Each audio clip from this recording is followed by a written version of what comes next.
Ranger.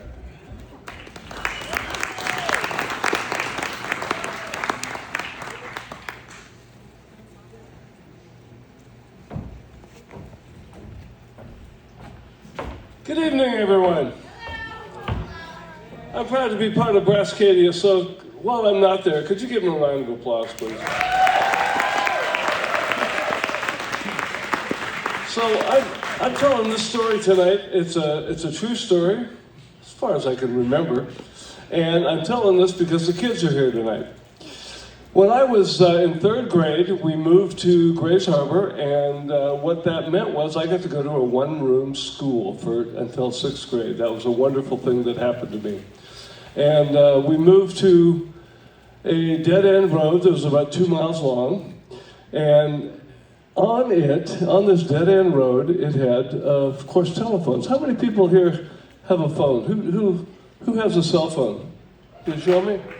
Raise your hand if you have a cell phone. Okay? Kids, you have cell phones? You know what we're talking about here? Well, we didn't have cell phones, we didn't have computers, we didn't have internet, and we did have 21 people on the phone line. Imagine that.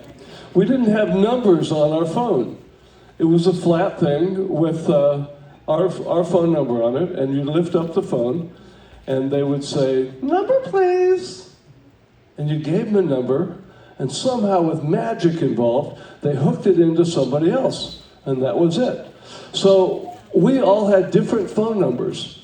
We had different rings. We were two shorts. Ring, ring. We were not a short and a long. Ring, ring. And we had to listen when we were out gardening or whatever we were doing to try to make sure that was us. Then we needed to run in and get the phone. And something else that happened was that we had two elderly disabled ladies that lived on our road, Gertrude and Velma. And every time the phone would ring, whoever's phone it was would lift it up, and so would Gertrude and Velma. And they listened to all of our phone conversations, and that's just part of what they did. And at one point, so you got used to that. At one point, what happened was my sister had a baby. So my mother would call back and forth to Seattle, that distance, that long distance for, I don't know, 100 miles or something. And if both of the ladies got on the phone, you couldn't hear. And my mother very diligently kept track of who it was that had listened last time that my sister had called. And she would say, "Velma, you know, you were able to listen last time.